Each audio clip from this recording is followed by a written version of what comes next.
Turabaramukije bakunzi ba African Sound tubipfuriza kugira umunsi mwiza kuno munsi w'indwi twari dufashe akanya kugira tubereke uko ibirori vy'umwana w'umukuru w'igihugu Evariste Ndayishimiye ariwe Jodel yarayakoze ubugeni n'umukunzi wiwe Queen.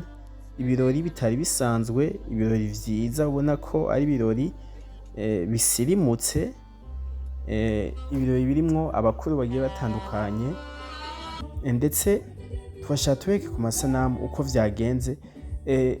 Umuziki nawo wahawe ikibanza c'imbere, umuziki wahawe ikibanza c'imbere kuko umuririmbyi VICHOU LOVE niwe yateramishije ibirori birimwo abubahwa bakomeye nk'uko dusanzwe tumuzi ko ari umuntu adasanzwe, ari umuntu asanzwe ari bitumwa ko mu birori nk'ibi biba birimwo abantu b'abakuru.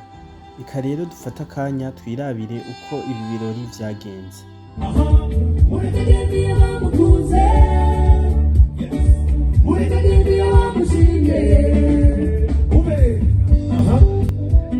Jodel agenda arivuga ati ndamujanye kera kabisa muhungu wa Mutama.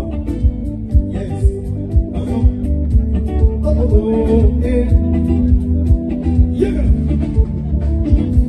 Ndamujanye je umuhungu w'intwari indahemuka kwibanga ry'urukundo nyakundi naramukunze ndamushima ndamuheba nimuharakeye n'umunyaruhimbi n'umugwaneza